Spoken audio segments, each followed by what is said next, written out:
What's up, you guys? Sean Ross at Fightful.com here with a name you know, Kevin Fertig, Kevin Thorn, Mordecai, 7. You've been a little bit of everything. You've had a lot of experience, and I'm really interested to talk to you in person. We've had interviews before, but our first time in person. Yeah, this is cool. I mean, you made it to the great city of Indianapolis and my house, which is pretty cool. And I was hoping to come out here for your event a few months ago. Wasn't able to make it, but I came out here for a show, and I was like, man, there's no way I'm not going to talk to Kevin here.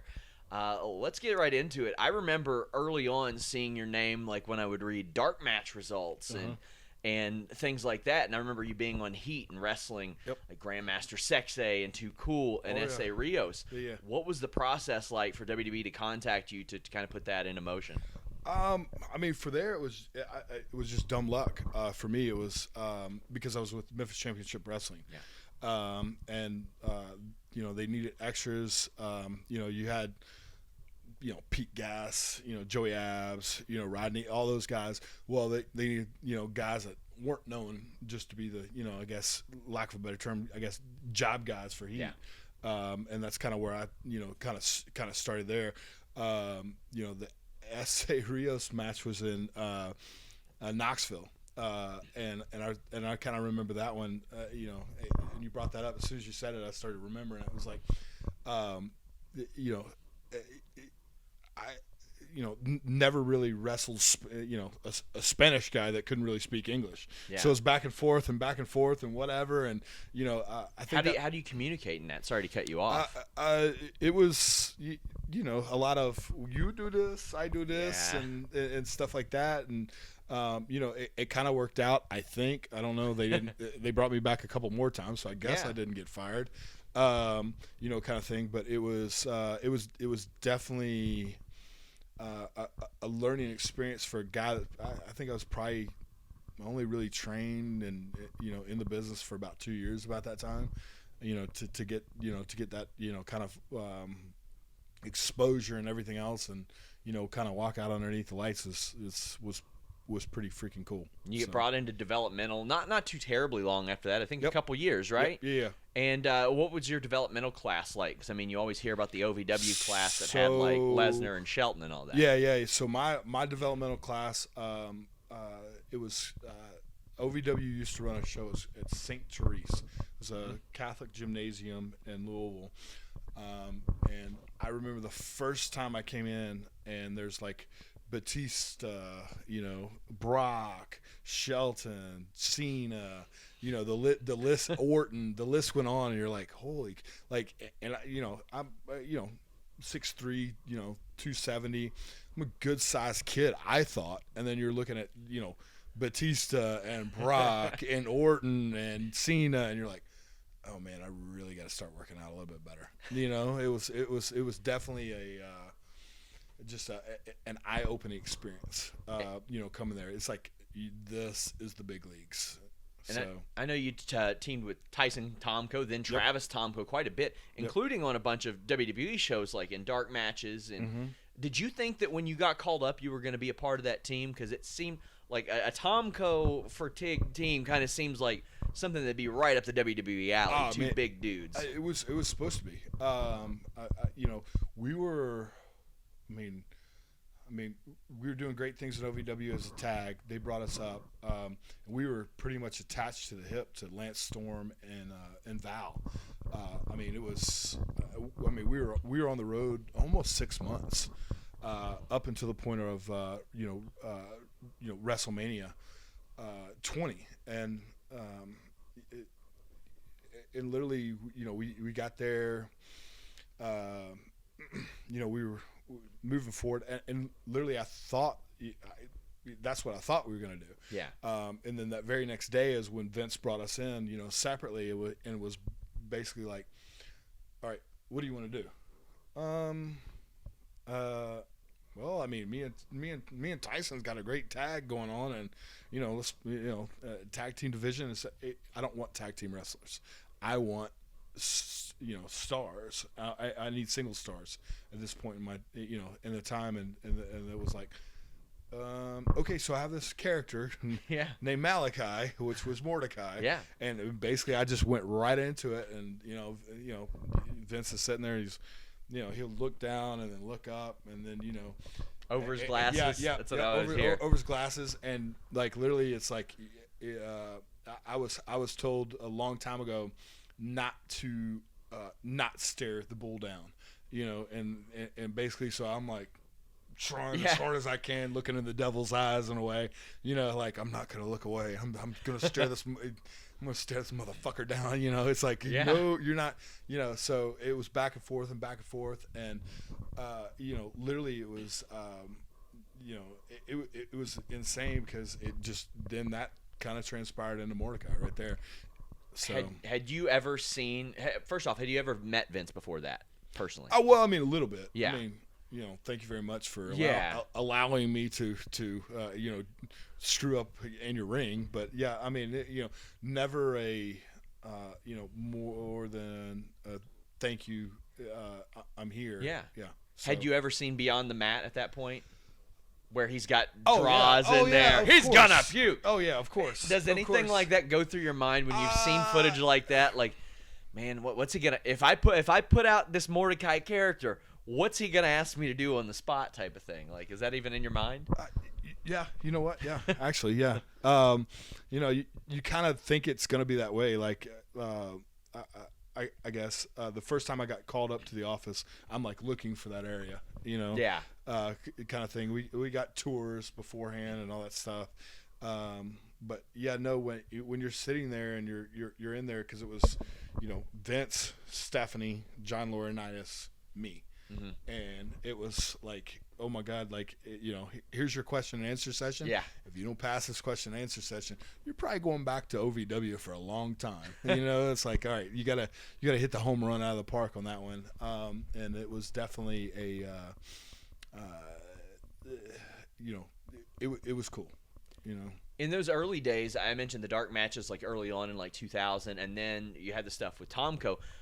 Was there anybody in particular that gave you the best feedback or the most useful feedback, even if it wasn't the best per se, that either you looked on immediately or you look back on now? Because, I mean, we've all had those teachers and people that have helped, and you don't quite understand until like maybe a decade later what they meant. Yeah.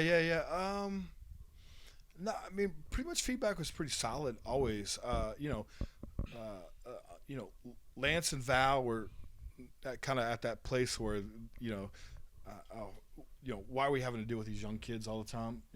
And not really that we were that much younger than them, but just, they've been around a lot longer and done a lot more stuff than us. But no, I mean, almost everybody was, pretty positive. I mean, the biggest thing is that we had going for us is, I'm 6'4", 270, and Travis is 6'5", 280, and looks like he'd straight rip your head off. So I think we always had a little bit more respect coming in than most, because we were two guys that looked like you never wanted to mess with us in the bar anyway, kind of thing. And we kind of had that demeanor to us, so everything was always, for the most part, I think pretty positive. Yeah. Val was probably ready to get on Facebook and complain about cryptocurrency and weed. That's what he likes to do. Well, now. Then it was the libertarian, whatever the libertarian thing is. I still trying to figure out the libertarian thing, but whatever. I do watch his crypto stuff here and there, and I'm like, okay. And then you're trying to get Lance Storm away from whatever book he was reading. Yeah. Before he went out, totally different breed. I learned so much from Lance when, kind of in between Mordecai and Kevin Thorn, because he was the trainer when I was down at OVW. And Lance was, oh my God, he was so solid. But it seemed like every time there were agents there or whoever was there, we would end up getting in the ring and having and they would put me to the test with him. And you just listen to the guy and you just get in there with him, and he's just so smooth and so good, and there's just nothing like that. Same with Canyon. God rest his soul. I had that privilege of getting in there a couple times in front of agents. I think probably I had some of my best matches and nobody ever saw them. And it was in that OVW arena. Just trying to get back on TV. So it was pretty cool. I hear Lance might be headed back there this winter, like in December. It's what word on the streets is. Don't know if I'm supposed to put that out there, but that's what I hear. Hey, man, there's no more deserving of a guy. Yeah. I mean, honestly. I mean, Lance is, beyond his time and does stuff better than anybody, and is probably one of the smoothest guys I've ever been in the ring with. So, how do you think a team with you and Tomko would have fared on the main roster, even if Vince had been like, okay, I don't want tag team wrestlers, I'm going to do it? I think we would have killed it. Yeah. I mean, I think we would have killed it. I think professionally, maybe, and looking back and stuff is, I think that actually would have been a better thing. And the reason for that is jumping out as Mordecai was cool, but I needed more seasoned, and I needed some more stuff, and I think that would have given me a little bit more seasoning before you make it to the grand stage. I think some of the greatest singles wrestlers of all times have always had that really good run as a tag team and then split up. Shawn Michaels, list goes on, these guys. And the biggest thing is, I think with OVW, these guys at NXT and all this stuff now, we don't get quite seasoned enough as the older, the guys that were, there then had done. Yeah. And I think that kind of transpires very, very well. How did Vince McMahon respond to you pitching the Mordecai character? It made it to TV, so obviously he thought something he loved of it. Yeah, he loved it. The next day I was in next day was Boston, I think, and I got put in the pre-tape room with Brooklyn Brawler for a while, and he was like, they just want you to do, promos of how this you think it would be done. Well, I came from a Southern Baptist background. My dad was a deacon, all this stuff, but he was also a devout Catholic before then, and then became Baptist. Don't ask, it's the whole big story. But anyway, so the religion thing, like I'd been through some some good Baptist fire brimstone messages and all that stuff, and it's like that's what it is, but it needs like that Catholic weirdo seance, and not but all the little ritual stuff kind of goes along with it. And and that's what I envisioned Mordecai. But I love, I'm still to this day, even as large as I am, I don't like going to cornfields because of Children of the Corn and Malachi. Yeah. So it was to me, it was Malachi. It was this really religious weirdoness to it, kind of seancey in a way, and that was kind of how I envisioned the Mordecai thing. So I ended up going and doing, the promo was, though I walk through the valley of the shadow of death, I'll fear no evil, because my, rod and staff, and then it kind of got into a little bit of wrestling instead of straight Bible verse. But, and I kind of did it highs and lows and all that stuff. And I still remember all of a sudden they went and got Vince. And now Vince comes in, playback. And and then all of a sudden he walks, he leaves, and then next thing I know, that video is going. The next day I forget where we were at, but it was SmackDown the next day, and Taker was there, and then they had come out of basically production meeting, but but catering was right next door. So I all of a sudden I'm looking up and I'm seeing Taker walk out. He's talking to Vince, and he just almost lasers me. Yeah. And it's and you could just tell he's talking. You did good, kid. You did good. Whatever this was good, because I pitched that idea of, hey, this is the only thing, white and black, but really in this case the white is the evil, and and Taker's the good guy, kind of thing. And it would have done something. So obviously, I mean, you mentioned Undertaker. When there's a gimmick like that put on WWE TV, it's tried and true. Oh, yeah, You're working with the Undertaker. Yeah. Did you have conversations with the Undertaker about that? 100%. How'd those go? Awesome. It was awesome. I was, I got the opportunity to ride with him for a while. Everything else, it was starting to talk towards that. You know, it was going to be build towards that, and then I'm a dumbass and got in a fight in a bar and basically kind of ruined it. Because of situations that precurse that. Yeah, so that's what you think that's what like kind of killed off the Mordecai gimmick was the fight in the bar. 100%. Yeah. So how does that conversation go when they tell you, hey, you got in this fight? It pretty much just like that. It's like, you're getting sued, we're getting sued. This is stupid. We know that, and I had the very next day I went to Vince when stuff happened and basically walked in the office. I go, I'm a effing moron, man. And I told him what had happened, and he was like, well, it sounds like situations would have just been that way anyway. Yeah. Kind of thing. And it's, the unfortunate part is we're giant amongst men. And, it always looks bad for us because we're supposedly trained killers, in that situation. So it was automatically against us no matter what. And it is what it is. Learning experience. So you reemerge as Kevin Thorn, yep. And the vampire gimmick, it ties in with the sci-fi element, yep. that SyFy had then when they're airing ECW. Was that pitched to you, or did you pitch that? No, it's kind of pitched to me. So Tommy had ended up calling me, and Tommy Dreamer, correct? Yep, Tommy Dreamer. Basically, Tommy was in my wedding and stuff like that, and then. Man, I was calling Tommy every other day because I wasn't hired with WWE. They'd released me. Poor Tommy probably got a phone call from me every other day for a while.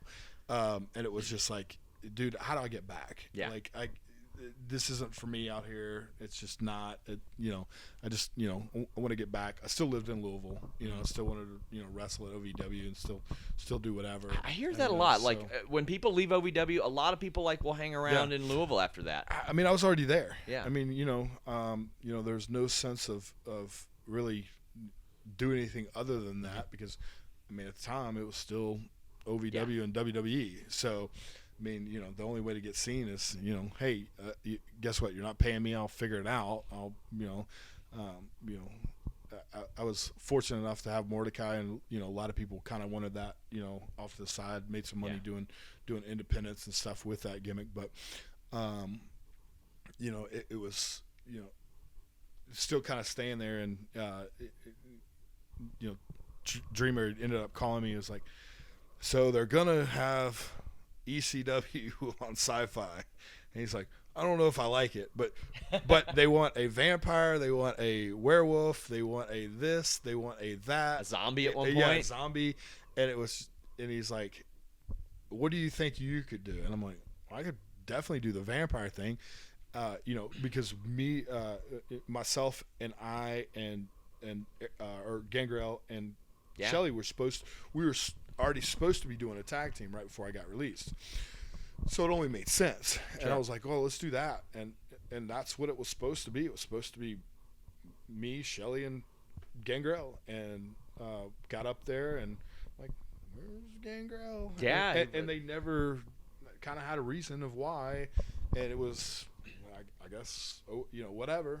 It would kill people's childhood if they knew that the two vampires of WWE were two of the nicest dudes in wrestling. Oh, dude, Gangrel. So I told you that. My best face. I think I told you that in the interview, and I've said it a few times in interview. Like it was weird for me to see the vampire from when I was 12 years old text me an emoji. Yep. And I'm like, man, come on. Yeah. Oh yeah. I'm just saying, I laugh all the time with like Bob Taker. Like, yeah. So some of the guys I text, now, and I'll get that kind of stuff, and I'm like, this is just so surreal. Like you get a effing smiley face from Bob Ollie. Yeah. Oh, he does them all the time. Oh, yeah. We had talked notorious. about that too. Yeah.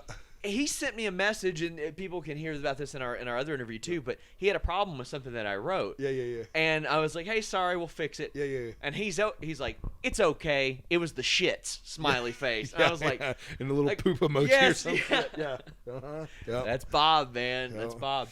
So the Gangrel thing didn't happen. You were never given a reason. Did you ever ask Gangrel? Because I know that here and there you'll work with him. Yeah. Oh yeah, all the time. Yeah. I mean, we've got a show actually, and I don't do really much anymore at all. Yeah. Unless I know he's on it or somebody I really likes on it. But myself and him are that old school championship wrestling. We wrestled together there all the time. And, other than, Joe and Mary Sue being the sweetest promoters I've ever met in my entire life. But, it's to see him and to hang out with him and everything else. And, he's always been my biggest fan, which is the craziest thing. I still remember seeing him in Atlanta, and I'd was kind of already into this and everything else. He's like, "You're doing great. You're doing this. I would do it like that." Like, I mean, he didn't have to do that. Yeah. I mean, and we became, really, really good friends after that. I mean, I remember the first time we tagged together was in Poplar Bluff, Missouri, and I was 7, and I was still in OVW, and it was him and Luna and me versus Derek King and Nick Dinsmore. Literally, we had the best effing time ever. But so they had some valet that was with them. Well, Luna, all of a sudden, something happened, and I hate that bitch. It was typical Luna. Yeah. And she just starts going to kick the shit out of this poor, that's great. This poor chick. I don't think this chick ever made it into wrestling after that. She probably wouldn't want to after that. Quit and ran. But we're out there, and I look at Dave. I'm like, should we be? He goes, no. He goes, do not get near her right now. He goes, let's just hang out here. And it was just killed her around the ring. We finally finished the match. We get to the back, and all of a sudden Luna's, I love you guys. And I'm like, all right, I don't know what happened here, but this was pretty cool. And I mean, and every time it was, we saw each other, it's always like we've never left off. And that's the coolest part. And he's such a smart dude. He got the rights to Gangrel too. Yeah. White Wolf doesn't own it. WWE doesn't own it. Gangrel owns Gangrel. Gangrel. Yeah. And I remember on the video games and everything, they would have to put like courtesy of White Wolf and all that. None of them have it. That guy has it, and I think that's brilliant. Yep. And I mean, he deserves it. He's the OG. Yeah. I mean, he really is. When I look at everything, he's the OG of the vampire character, out there. Nobody has done it better. Honestly, nobody's done it better. A lot of people don't realize how long he's been around in wrestling. I talked to him about a match he had with Big Boss Man on WWE TV in '89. Yep. And a lot of people don't realize that. Like he was around forever, and he's still doing it, still out there doing it. Oh yeah, and still does everything. There was one time. There's been a couple times I try not to be putting matches with us together because he always likes to do everything, or not everything, but he likes to take bumps and stuff, and I don't. But it's like, slam me on the floor, slam me here. I'm like, no, stop, Dave. Like it's literally a fight out there. It's like, just stop. No, do it. No, he's all about it. I mean, and he gives until it hurts, and there's very few individuals out there that are that, to me, class act, and he's a class act. So do you think that the vampire gimmick and the werewolf and all that stuff do you think that was a SyFy call or a WWE call? It was a SyFy call. Really? Yeah, it was a SyFy call. So SyFy's like, okay, well, listen, we got to have all these on there because I was always under the impression, without having the education of it, that maybe WWE's just trying to appease them. So SyFy, man, that's wild. Yeah. So no, it was SyFy's call. They wanted all that, and then WWE was like, that's why they did the stupid alien. They did the but at least they could say they did it. Yeah. So that's kind of why I'll give them credit with how they handled the Sandman thing, just beating the crap out of the zombie. It's okay. Yep. Well, it's clear SyFy wants this, but here's how you're gonna get it. Get it. Yep. I like that. Yep. So you go through this character. You're at a WrestleMania. Yep. What's that like? Being there at WrestleMania, you're working, you're a part of the company again. You've had your ups, you've had your downs, and now you're back there. Yep. How do you feel in that moment? Oh man, it was insane. WrestleMania is we had spent almost a week before that in Mexico City, basically having that match. Yeah. That match was 10 times better if we could have done the one that we did in Mexico City and everything else. But Tommy told the story, a little while ago on a podcast I did with him. Is basically, they were going to cancel us, and somehow we lucked up and went on. Which was so cool that we the stars aligned, we got to do it. But I mean, it was you walk. Nobody will get the sound of a crowd until you do a WrestleMania, because it was, you could hear them and then they would go out, or the volume would go out and then it would come back. Like, so you would go to do something in the ring, and you almost like kind of waiting for it, and then it would finally end up happening. Hey, sit down. Cameo. Cameo from Knucklehead. What's up, buddy? Sit down if you want. So it was you just met your new best friend. Yeah. What did you think of the Yeah. How old is she? She's old enough. She's 12, right? Yeah, she's 12. That's right around the time of this WrestleMania. Yeah.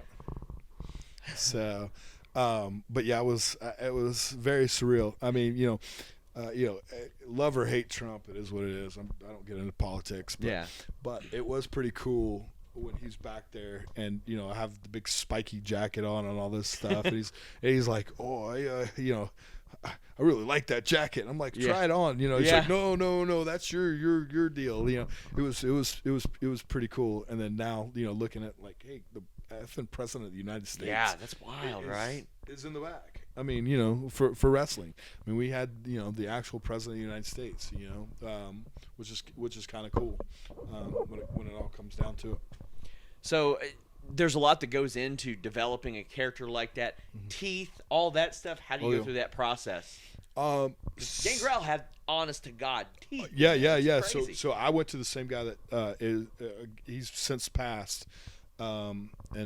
Actually, he was the Undertaker's dentist. Oh, wow! When Taker lived in Nashville, and stuff. But he did Gangrel's teeth too. Okay. And he did Luna's teeth, because Luna and Gangrel had like legit teeth for a long time, implants. Went to him, got him sized, got him fit.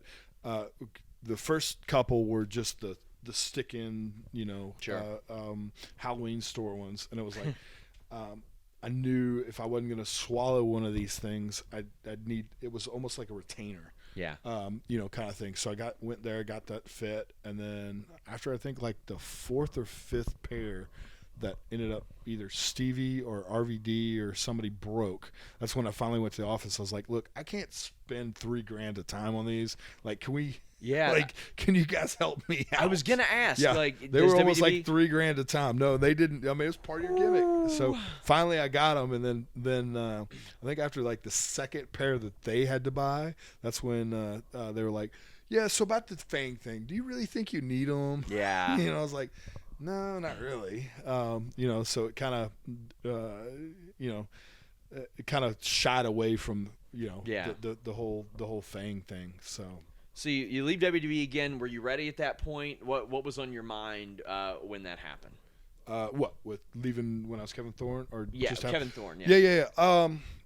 I mean, I had hip surgery, and stuff. I had a really bad torn labrum, and then went and got it fixed because all of a sudden we went to the just generic. Have no reason for it. Vince thought I would look too much like Taker, but I was supposed to be wrestling Taker. Yeah. Me and Dusty were coming up with all these cool promos and all this other cool stuff, and literally out of Dusty. This is when kind of Dusty was, I guess hiding. Not nobody really knew Dusty was sick. And he was, off and wasn't around for a while, and kind of going back and forth and getting ready to, be full time in Florida. And I thought we were going towards Taker. That's what Dusty was telling me. We were coming up with all this cool stuff, and all of a sudden, because they wanted me to pull the black out or the red out of my hair. They wanted me to pull start wearing more black with my ties, and like all this stuff that I was doing to like not look like the Undertaker. I was starting to do, and then it was in Detroit, and it was like I got through wrestling Curtis James, Fandango? No. Or is that a different one? He was with. Oh, okay. Yeah. Mix up there. McCool and. Yeah.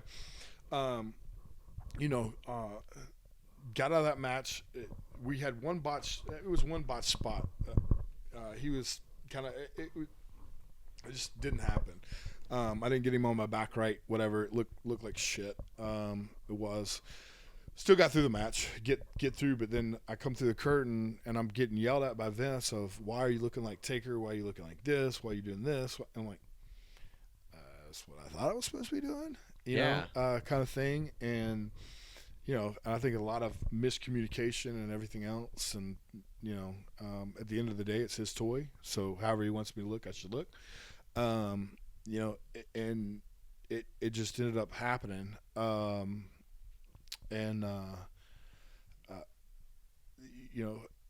So went, cut my hair, did everything, and then 2 weeks later it was like, why did you cut your hair? Oh. Why did you do this?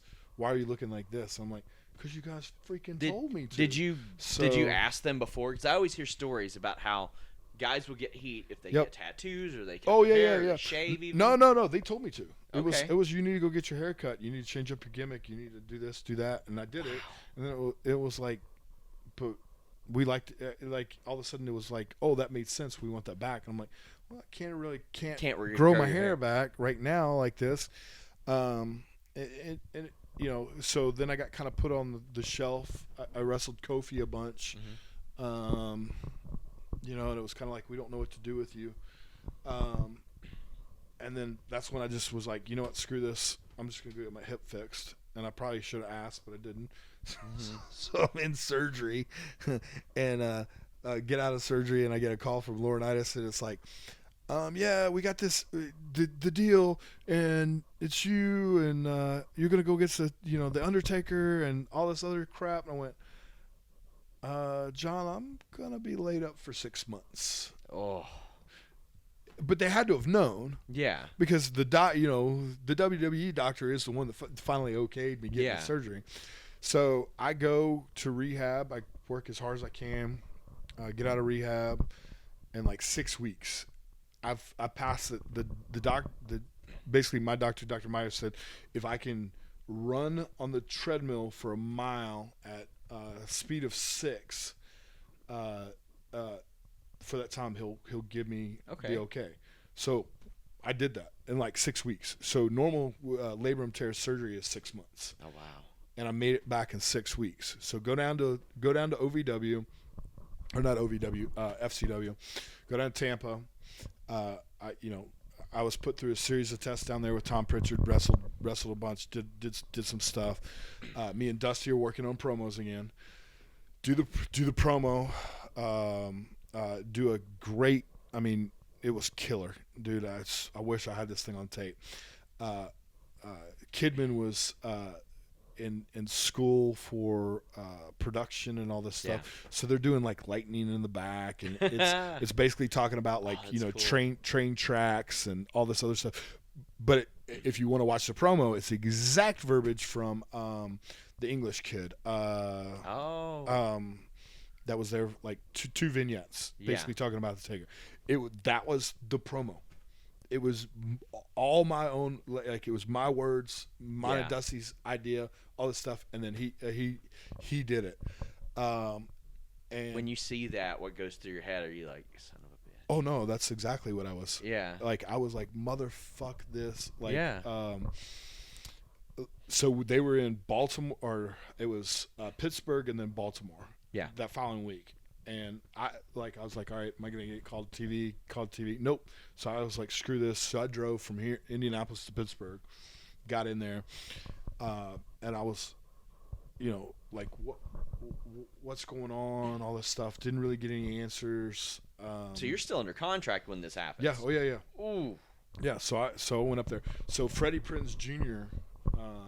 Was just starting to write, and me and him were back and forth on all kind of stuff, and I was like, what, like, and then finally, the day in Baltimore, I got told, well, they're going to use you, but you're not going to be the mouthpiece. You're just going to be as heavy, and I'm like, No. Like, no. That's my promos, my this. Like, this is what it is, and stuff. And literally, I was like, and then a little while later went by, and then I got, Taker had called me. I went in, talked to him, and it was they're kiboshing it all for some reason. And I was like, what do you mean? And well, we're gonna go against Sean, and lead Sean in straight into WrestleMania that year. And I was like, you gotta be shitting me. So I like an idiot, feelings hurt and everything else. I walked into Lauren Ice's office and basically was like, I quit. Wow. I'm done. I can't do this anymore. Like, I was supposed to be off for 6 months. I killed myself to get back. Yeah. And we're not going into this. Yeah, so you put yourself at risk for nothing. And it was looking back, I was an idiot. I should have just sucked it up and hung out for a little bit longer, and eventually something would have happened. But it was just feelings hurt and everything else, and just wanted, I thought I, could quit and go make it on my own. I mean, I did for a while, but it was just, just, I guess an ego thing in a way, Well, I got to say, now you're doing really awesome with Realty. I drove here, beautiful neighborhood. Yep. I saw that you ran an event a while back. We did an interview to promote it. Yep. You were the only guy to be able to get Monty Brown to show up at a wrestling event. That hasn't happened in so long, and he did it. Dude looked awesome. Oh, dude, he's my brother. Yeah, he came, no questions asked, didn't even want paid. He was only doing it, because of he knew it was something I was doing, and stuff. And that's the best part, I guess, about this business. Sometimes is like the true friendship you get to do, and stuff. And I mean, in looking back and everything, man, I'm so blessed because of this career. All of this crazy stuff is because of this career. Because of wrestling. So it's sometimes you look back and you tell stories and you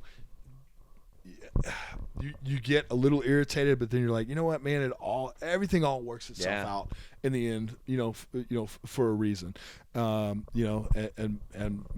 Maybe I wasn't supposed to main event WrestleMania, but maybe I was supposed to sell some killer houses to some killer individuals and make a lot of world champion home buyers. And that's what I get to do now. It's pretty cool. And the event I mentioned, you all raised some money for we a great raised cause. $30,000 is what I raised in a night for a young man on my son's football team last year that got diagnosed with leukemia.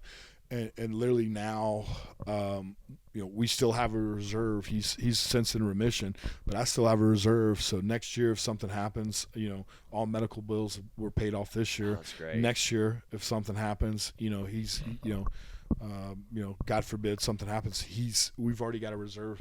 We're already going to be able to pay his deductible and then some, out of the gate. He's never going to, hopefully parents are never going to have to worry about it. Yeah. And that's all because of wrestling. Yeah. We had mentioned Monty being there. He looked great. He popped up at a WWE event backstage. I don't know if you saw that. Did you see Impact Wrestling's Moose calling him out on Twitter? No. Impact Wrestling's Moose fought and beat Ken Shamrock last week. So now he's calling out Monty? Calling out Monty. Do you think that Monty would ever do it? Do you think he'd ever have the itch? Or has he ever had the itch? Because man, it's like he never lost a beat when he was in there with me. Yeah? Now, granted, he didn't want to wrestle, but he got in there talking and everything else, and, he became the alpha male instantaneously. He's had to have offers. So, there's no way. Oh, yeah. One, he's a hard guy to reach. If you're in the media like me, very difficult guy to reach. About once every 4 or 5 years, there'll be some picture of him jacked. Pop up, and you're like, okay, maybe I can contact him this way. He's got a great personal training studio up there. He does a lot of stuff with athletes. For God's sakes, he's an NFL guy. Yeah. He played Patriots. He's got Super Bowl rings. He's got a little bit of everything. He played for Ferris College. was one of their stud linebackers. Yeah. I mean, so it's it's definitely in Monty's blood. Yeah. To do whatever Monty wants to do, and that's the cool part about him is he does it his way, and that's the only way. It says a lot about him that he was just like, yeah, I know I haven't done anything in wrestling for a while, and like I said, isn't for lack of demand. No, everybody wants him. Like everybody wants I got 8,000 phone calls. Sure. Oh, how do I get a hold of him? Well, you don't because I'm not giving you his number. Like, oh, please come on. No, because he asked me not to. He's coming for me and me only. Like, yeah, he brought down his football helmets, his rings. Like, my son got awesome. to try all that stuff on. Now, granted, as a Colts fan, I was a little. Gosh. It made me a little nauseous with the Patriots on, Yeah. but it didn't make me that nauseous because it was, my good friend's helmet. I didn't realize what I was wearing as I walked around out here. I was wearing a Bengals shirt, and I was one, shame on me because not to date this, because sometimes I put these in the can. 0-7 right now, and I'm not watching them play right now. Like it's miserable, but I realize, I'm in Colts country. Yep. Forgot about that. And welcome to Indianapolis. yeah, we're baby. right next to Lucas Oil all week, and I'm like, oh God, I got to cover this up. Kevin, tell the people about. They want to buy a house in the area. Yeah. No, if they want to buy a house, there's the number. I will ask this. I get the occasional fan that wants to text me. No. I get it. My number's out there, and yes, you can text me. More than likely, I will say, hey, thanks. But, I strictly would really like that just to be if you need a house. If mom and dad need a house, give them the number. Definitely, of course, follow me on, Instagram, Facebook, Twitter at the Kevin Fertig for Instagram and Twitter, at Kevin Fertig Realty on Facebook and stuff. I would like to get to his numbers. I saw the other day he's touting big 30,000 right now. It's pretty solid. It's pretty solid. I was at like 6-7 last year. I don't know what I did. I don't know what I did, man. Kevin, I want to thank you so much for giving me so much of your time, buddy. You know it, dude. Till next time, guys, we're out.